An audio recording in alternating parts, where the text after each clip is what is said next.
sini atas saran guru lain atau inisiatif sendiri? Saya ke sini atas arahan dari guru. Iya, baiklah. Nah, apakah sebelumnya ada pernah melakukan layanan konseling?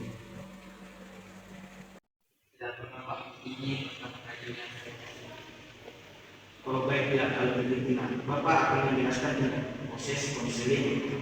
Jadi konseling itu adalah suatu proses pemberian bantuan yang dilakukan oleh konselor kepada konselor yang sedang mengalami masalah dalam upaya mengatasi problem kehidupannya.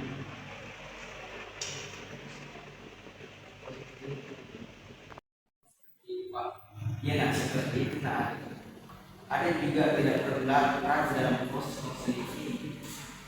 Ada asas kerahasiaan yang mengikat kita. Nah, tidak terlalu karena semua informasi dalam proses ini akan merahasiakan.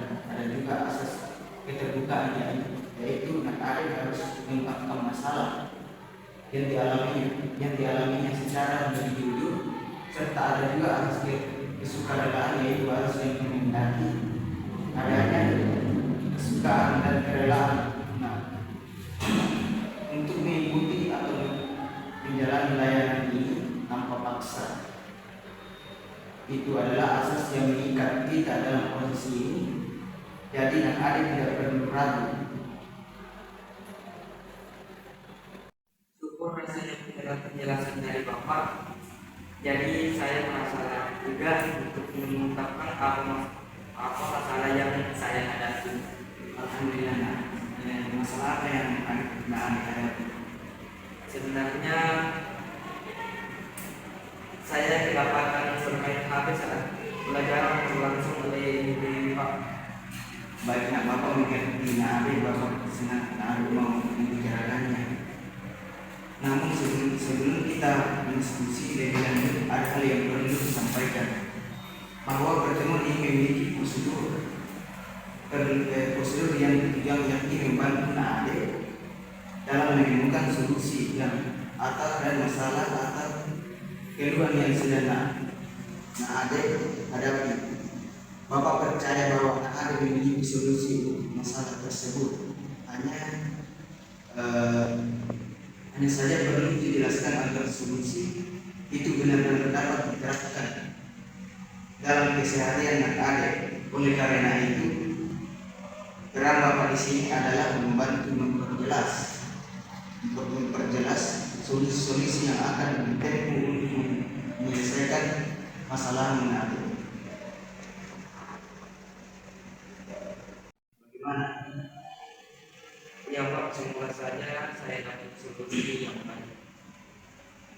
Amin. Jika anak-adik aktif dalam proses konseling ini, tentunya anak-adik akan dapat menemukan sendiri solusi terbaik yang bisa anak-adik nanti dilakukan atas masalah yang anak-adik hadapi. Bahkan hal sekecil pun yang terjadi dalam kehidupanmu bisa menjadi sebuah petunjuk adanya sebuah solusi.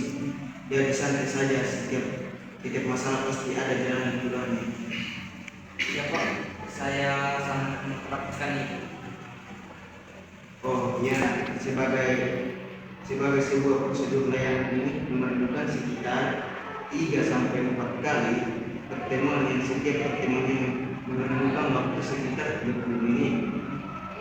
Namun semua sangat beruntung padamu jika anak-adik aktif dalam melakukan perubahan menuju solusi. Maka konseling ini bisa segera diakhiri. Namun jika anak-adik tidak bergerak aktif, maka waktu yang akan digunakan pasti lebih lama lagi.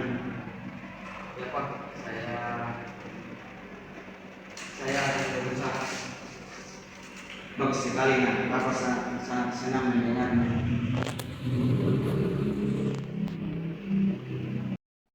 Tadi ada mengatakan kedapatan bermain HP di kelas oleh Bu Dewi. Ya Pak, saya dari HP dalam kelas pelajaran berlangsung. Saya tadi Main HP dalam kelas saat pelajaran berlangsung. Jadi kamu bermain HP, kamu lihat apa dalam HP kamu? Saya cuma melihat jam Pak, tapi sepertinya Bu Dewi salah paham. Mengapa menurutmu Bu Dewi salah paham? Karena posisi saya memang sedang main HP Pak, karena tidak ada meja dan gelas. Mejanya dikeluarkan untuk dipakai, jadi saya berpikir Bu Dewi mengira saya bermain game. Bapak mengerti perasaanmu. Kenapa nak ada yang tidak main HP dalam kelas saat pelajaran berlangsung?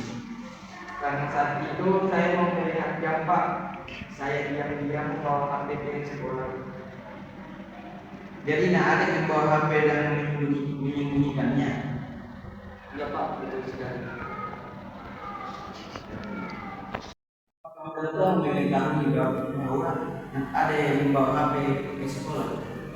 Tidak Pak, kalau ibuku tahu saya pasti dimarahi dan dipukul, makanya saya sembunyi membawa HP Pak.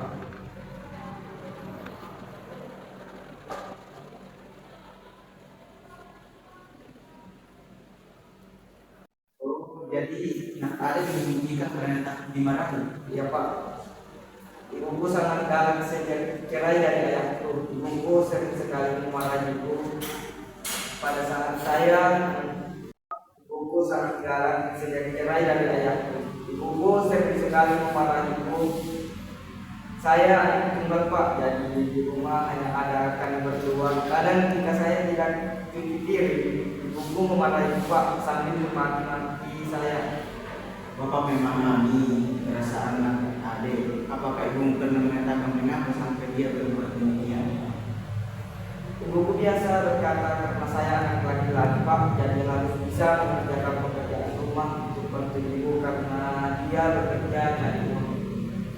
Bapak memahami perasaanmu nak. Adik tadi mengatakan kalau ibumu galak dan marah jika mengetahui anak adik bermain HP. Namun mengapa anak adik tetap bermain HP dan malas mengerjakan tugas di rumah? Memahami perasaanmu anak adik. Tadi anak adik mengatakan kalau ibumu galak dan marah jika mengetahui anak adik bermain HP. Perasaanmu anak adik tadi mengatakan kalau ibumu galak dan marah jika mengetahui anak adik bermain HP.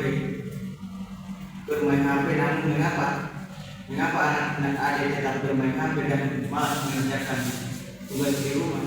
Itu pertama kali saya bawa HP ke sekolah Pak. Oh, jadi anak adik merasa nyaman ketika membawa HP ke sekolah. Iya Pak, saya nyaman dan aman. Nah, anak adik tidak merasa bosan jika membawa HP. Iya Pak. Alasan kamu itu ya? Iya Pak, saya bermain HP untuk melihat jam karena saya mau minum obat. Jadi ini atas inisiatif sendiri nak. Iya Pak. Ada coba jelaskan kenapa anak adik bermain HP di kelas tadi. Itu saya hanya mau melihat jam Pak.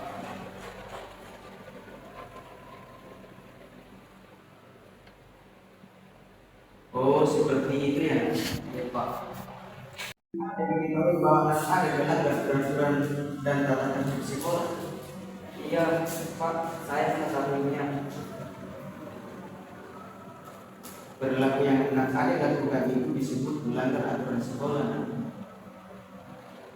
Seperti itu ya Pak. Lalu apa yang harus saya lakukan?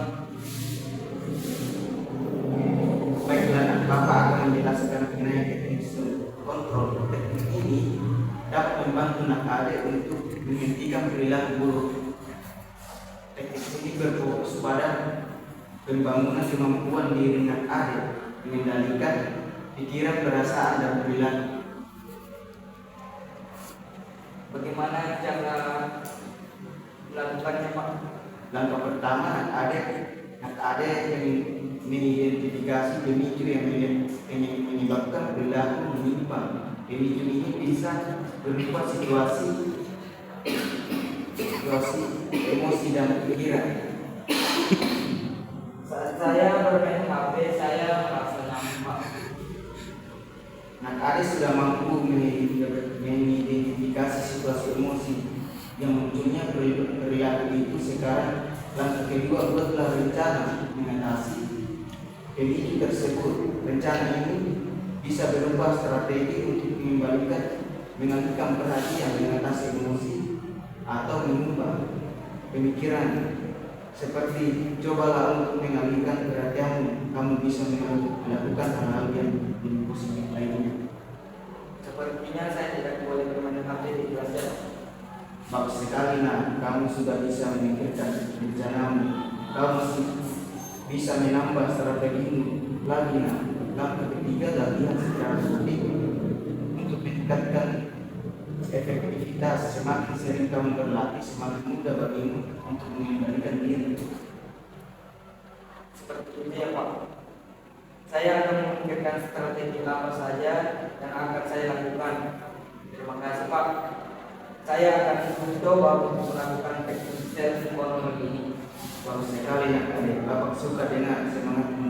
Jadi, dari pertemuan kita hari ini, Bapak dapat menyimpulkan hal yang ingin dicapai, kemampuan untuk mengontrol diri, untuk tidak mudah atau aturan sekolah. Bapak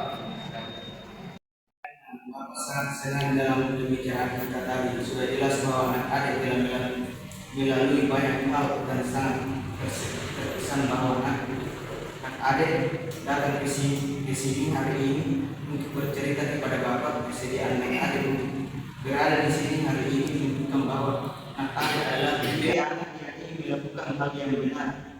Ini tidak mudah bagi untuk berada di sini hari ini, mengorbankan waktu pribadi, berbicara tentang hal-hal yang sulit dibicarakan, tapi Bapak terkesan dengan kesediaan anak adik untuk bekerja sama dengan Bapak hari ini. Terima kasih Pak. Saya juga sangat senang dan lega akhirnya bisa melakukan teknik terang dari masalah saya ini. Baik, nah, karena beberapa tujuan telah kita rumuskan bersama dan kita bisa melihat hasilnya untuk beberapa hari ke depan, antara saat ini dan hari-hari berikutnya kita dapat bertemu. Bapak ingin mengganti strategi dan latihan menyelesaikan masalah sesuai yang telah kita susun tadi, sehingga anak adik dapat menjelaskan kepada Bapak pada waktu berikutnya tentang bagaimana perkembangannya menyelesaikan masalah yang ada. Jadi saya harus mengamati apa saja yang terjadi ketika saya mencoba menyelesaikan masalah saya dengan strategi yang telah saya buat Pak. Bagaimana maksudnya Bapak? Jadi sekali, nah. Baik Pak, saya akan melakukannya. bagus. Kapan bisa kita ketemu dan mendengar kemajuan anak adik? Bisa hari ini Pak. Baik, jam berapa? Saya kira jam setengah Pak. Baik, jadi kita akan bertemu hari Jumat jam 10.00 untuk istirahat. Dengan hari ini, Bapak sangat terkesan dan dengan solusi yang anak adik buat untuk dirimu. Ya Pak, saya juga sangat senang curhat dengan Bapak. Terima kasih Pak. Tidak masalah, anak adik. Anak adik lah yang membantu dirimu sendiri. Baik, sampai ketemu di hari Jumat depan ya. Baik Pak.